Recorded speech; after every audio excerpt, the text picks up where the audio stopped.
vedare tinokuchingamidzai zvekare kune chimwe chirongwa pano paZim Facebook Secrets and Confessions. Tadzoka zvekare nemamwe mamessages. Regedzai tibva tapinda mumamessages edu atadzoka takakubatirai. Message yedu yekutanga yakamira sekudai so. Hanzi hello mukomanashi, makadii zvenyu? Ndinokumbirawo kuti munge muchindiposterawo nyaya yangu makavigawo chitupa changu.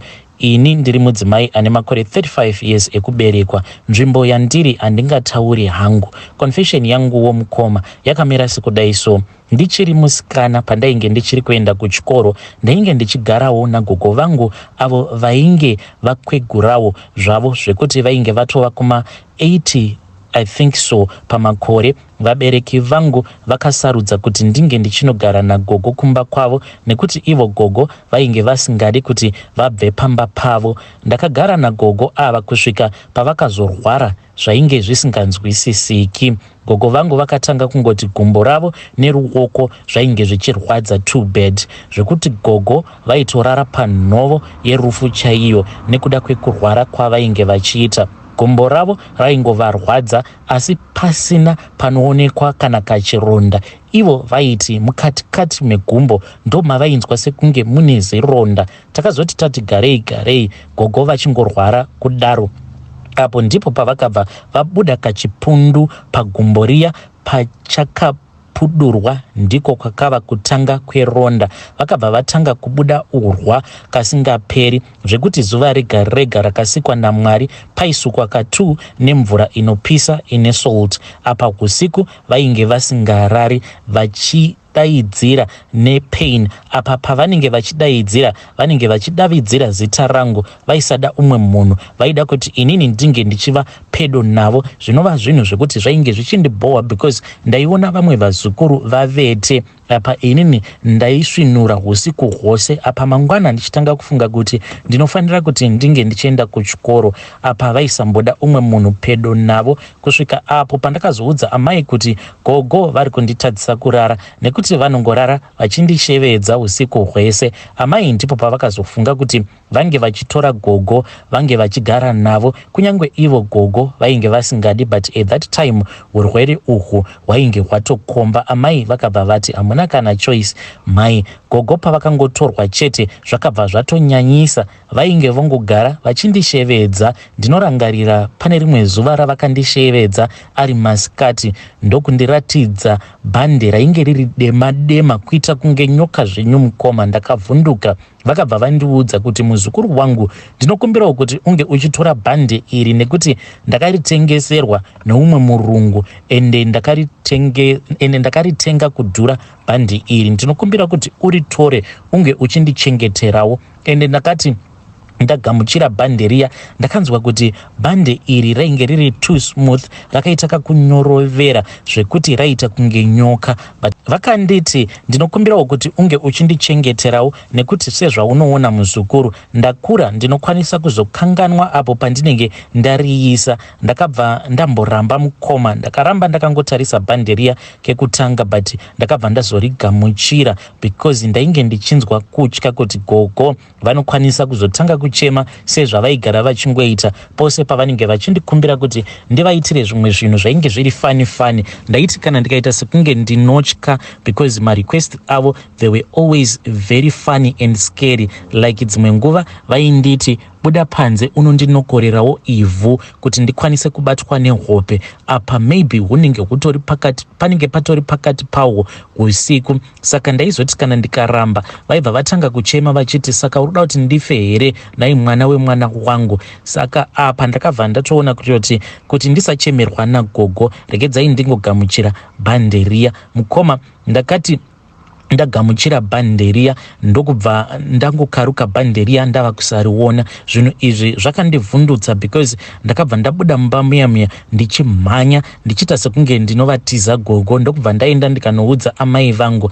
Amai ndokubva vanditi watambira here, wanga usingafanire kuti unge uchitambira kana chii zvacho chinobva kuna gogo, but let us pray mwanangu. Ndokubva vati tinge tichipfugama paya, ndokubva tatanga kunamata. Vakati at least kana wati bhande racho ranyangarika, at least zvinoreva kuti maybe radzokera kwavari. Zvino nerimwe zuva mafriends angu akauya kuzondiona, asi akauya nguva dzakasiyana. Uyo akatanga kuuya akabva aenda mumba umo mainge muina gogo vangu kuti anovaonawo, uko kwaakasvika achiudzwa zvimwe nezvandanga ndamboudzwa nezvebhande, asi iye manje achizondiudza akanditi hanzi bhande iri, ivo gogo vakati bhande racho rainge ratozvimonerera muchiuno mangu. Ndokubva ataka kuseka kuti ya munhu kana akura anotaura zvinhu zvisingambo make sense at all. So my friends angu ose aingoti kana akauya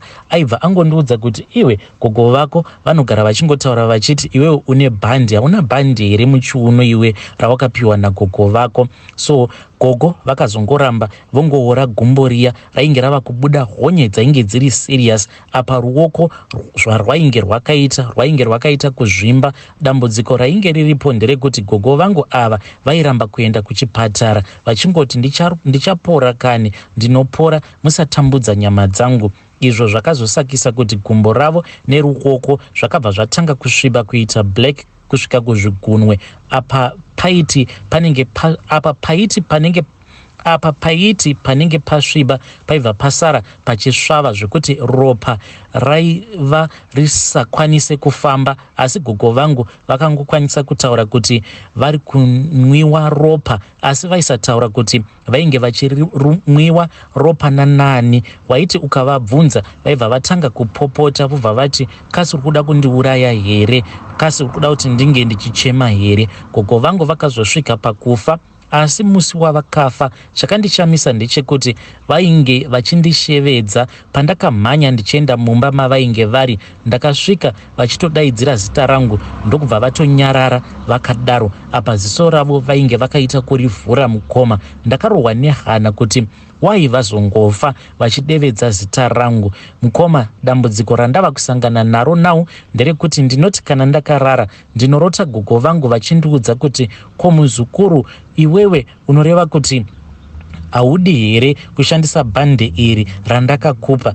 Ndiriko kuhope kudaro ndinobva ndatanga kuvabvunza kuti nhai gogo, bhande ramuri kutaura nezvaro nderipi? Then vanhu vavanongedzera muchiuno mangu. Ndinobva ndatora bhande riya iro randinoti kana ndakandira pasi rinobva rashanduka robva razoita nyoka, vobva vandituka ivo gogo, because nyoka iyi inobva yatendeuka yobva yatarisana navo gogo, yobva yatanga kurwidzana navo, yobva yati ingawani wakandivimbisa pawakanditora, wakandivimbisa kuti uchanditsvakira munhu wekuti achazosara achindibikira achindiriritira. Chiona manje kuti handisisina muchengeti. Vanobva vatanga kunetsana nenyoka yavo iya.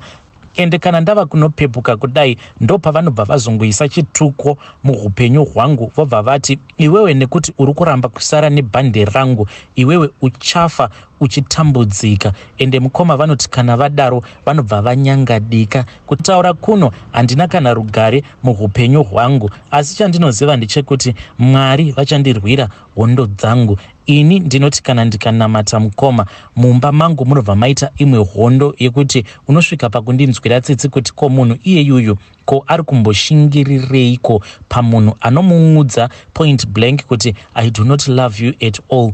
Mukoma handizivi kuti murume wangu ndakamubatira mamessages mangani, but ndinongoramba ndichingoshingirira because iyewo murume handitombomubhlemi zvachose, because ndinoziva kuti chiri kumuita kuti ange achindihurira nenzira dzakadai ndiro riri bhande iri, ndiyo nyoka iyi iri kuda muchengeti. Zvino ini zvekuroya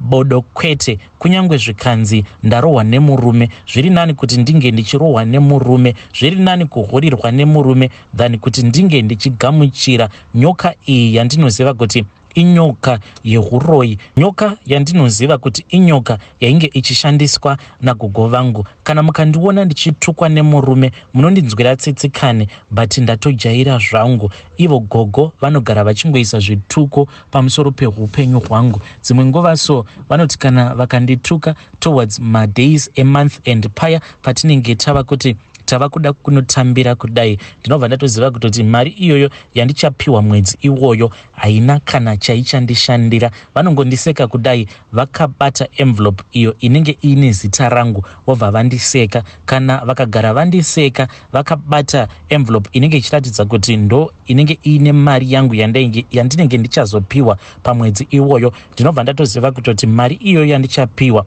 hakuna kana chaichashanda kana vari sevana vangu mukoma. Zvimwe zvacho hazvitauriki, ndezvekutongoti inini nemurume wangu sometimes tinozotonyarara because ndine umwe mwana wangu last born uyo watigere naye kunoku kuSouth Africa.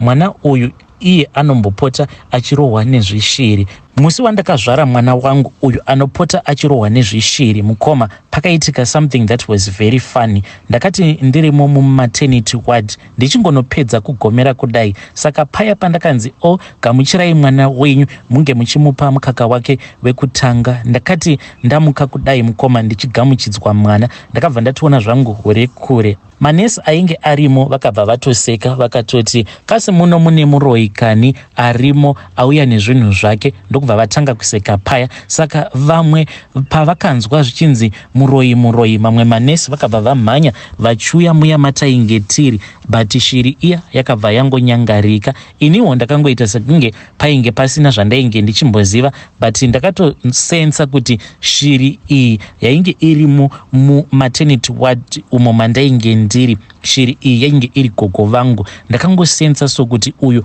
mweya wagogo vangu wainge wandironda mukoma. Mwana wangu uyu musikana akati achikura akabva atanga kuita dambudziko rekupota achidonha. Ibva tatanga kufamba nemwana tichienda kumadeliverance akasiyana siyana. Mwana ndokubva aita sekunge ainge aita nani, but mwana aiti akaita senani nhasi. Mangwana acho ndaibva ndaona gudo rimwe raingomuka zvaro rakagara mumuti. Gudo iroro ndaingoti kana ndikariona ndaibva ndatoziva kutoti mwana that same day anotoswera achirwara, aitoswera ari mumachira zvake. Izvozvo zvakazopera mwana paainge ava kuma4 years ndo paakabva aita sekunge nani, but zvinhu zvakazotanga kuitika manje ndezvekuti aingoti mama shiri muri kuiona here shiri? Ndaimubvunza kuti shiri yacho yauri kuona iri kupi? Iye aibva ati iyo shiri iyo iri kubhururuka iri mumusoro mangu, hamusi kuiona here mama? Saka nekufamba kwenguva mukoma ndaizoti kana ndikaswedera padhuze nemwana wangu apo paanenge achiti anenge achiona shiri, ndaitonzwa mapapiro eshiri inenge ichitoridza mapapiro ayo. Ndopa zvakatanga izvi zvokuti mwana wangu anopota achirohwa nezveshiri mukoma. Unotonzwa sometimes mapapiro kudai achitorova mwana, then mwana obva atomboti zi kutofenda chaiko. Kuzotonosvika mwana tichizomuunza kuno kuSouth Africa takatoona kutoti hazvimake sense kuti each and every time munogara muchingofonerwa zvichinzi mwana adonha kuchikoro, mwana adonha kuchikoro. Saka murume wangu akazoti it is far much better kuti mwana uyu tinge tichingogara naye kuno kuSouth Africa, even though zvikanzi achanonoka hake kuenda kuchikoro, but chakakosha ndechekuti ange ari panzvimbo iri safe, because nyaya idzi dzekunzi mwana anopota achidonha zvanzi haafaniri kuti ange achizodonhera mumoto, otherwise chirwere chacho achizorapiki. Nanhasi uno mukoma zvatiri kuno kuJoni zvinhu izvi zvinongoramba zvichingomuteverera, but every day ndinogara ndakangomunamatira mwana wangu uyu ndichiti kana kuri kunzi ari kurondewa nemweya wagogo wangu, mweya uyu utadze kuwana mukana pamwana wangu, because inini gogo vainge vachida kuti ndinge ndichigamuchira nyoka yavo, au I think kuti mweya wavo gogo wava kuda kuchigamuchidza mwana wangu uyu nyoka iyoyo, kuitira kuti iye ange achizova muroyi, because nyoka iyo ndinogara ndichiirota ichingokomplaina ichiti wakandivimbisa kuti uchanditsvakira muchengeti. Saka muchengeti uyo wawakandivimbisa ari kupi? Ende vanobva vatanga kunetsana nenyoka yavo. I am very sorry mukoma kana ndarebesa nyaya yangu, but ndiyo confession yangu iyo yandiinayo. Ngatirambei tichingonamata. That is what I want to tell your listeners. Hey, vedari ndo message iyo yandakatumidzirwa ichibva kuna vahanzvadzi vedu. Hanzi ngatirambei tichingonamata. Zvinotyisa. Just imagine kuti uri mulabor then wobva wangokaruka watoona hanzi hurekure, shiri iya inonzi hurekure. Zvakangoma hazvo vedway kutevererwa nekulabor. Hanzi gogo vangu vanoda kuti ndinge ndichizova muroyi, but inini I will never become a witch. Apa gogo mweya wavo wava kuteverera mwana wangu, vanoda kuti mwana wangu azoitawo muroyi like evil. Zvakangoma hazvo vedway. ngatitaure navo mucomment section. Regedzai tibva taenda panyaya yedu inotevera. Nyaya yedu inotevera yakamira sekudai. So hanzi makadii zvenyu mukomanashe, ndinokumbirawo kuti munge muchindiposterawo nyaya yangu makavikawo chitupa changu. Inini mukoma ndiri mudzimai ane makore 38 ekuberekwa. Ndinoda kureururawo izvo zvandakaita ende ndakazviparadzira imba yangu, but after ndazviparadzira imba yangu ndakabva ndazvinyepera kuti inini ndini ndainge ndakakanganisirwa, but mazuva achifamba kudai ndikuona kuti what I did was very wrong, ende kuti ndinge ndichienda kunoudza my ex-husband kuti ndini ndakakusungira chiraramo chako, ndinonzwa ndichizvinyarira, unless kana iye achida kunditora zvekare kuti ndiite mukadzi wake, ipapo hangu I am willing to confess. But kana iri nyaya yekungokonfesa, ndinongoona kuti ndinosafira for the why, kungonoudza munhu kuti ndini ndakakuroya, ende kana ndamuudza zvozodii, ozofamba achindinyeya kuti my ex ndiye akandiroya. Mukoma zvakaitika ndezvekudai. So nemurume taigara tichinetsana, and I blame hama dzangu, because hama dzangu ndo dzaindikurudzira kuti mukunetsana nemurume ndinge ndichimutuka, ndaimutukira amai vake, ndichimutukira hama dzake, zonosvikawo munhu achizononditiza ndokubva andisiya kuzimu akabva azoenda kuSouth Africa. Ariko kuSouth Africa ndakabva ndangotanga kufamba ndichienda kumaprofita ndichitira kuti chiraramo chake chinge chichisungika. Akatambudzika mukoma, amenoti akagara muSouth Africa kwemakore mangani achitadza kudzoka kuzimu, but paakadzoka kuzimu mukoma, pandakasangana naye ainge atova nedumbu remari riri koko, apa atoriwo nemukadzi wake wechidiki, vatori nemwana wavo. Mukoma ndakabva ndarwadziwa because maprofita avo ainge achindibatsira vainge vakandivimbisa kuti iye number 1 haazombofi akawana mukadzi wekuti achakwanisa kuzvara naye kana kupinda naye mumarriage. Vakadzi vose vaainge achazosangana navo mhiko dzacho dzainge dziri dzekuti vange vachingomudya mari. Saka zvinhu zvakabva zvandirwadza, ndikabva ndamukumbira mari yedrink, ndikamuti kunotarohwa nenhamo. Iye akabva anditi alright, ndichakupai mari yekuti munge muchitengera vana hembe, ndokubva azondipa mari ex-husband. Ndakazotora mari iya ndikabva ndaiviga, ndakabva ndazoenda nemari iyoyo kune vamwe madzibaba avo vakanditi ngatiite half kuti ndikuitire zvinhu mwoyo wangu wakasununguka, ndokubva vazondiitira minamato, ndokuzosunga kwandakazoita chiraramo che-ex-husband yangu. Madzibaba ava vakanditi ndinge ndichienda kunotenga micheka 4. Ndakatenga mucheka we-white, we-blue, we-yellow newe-red.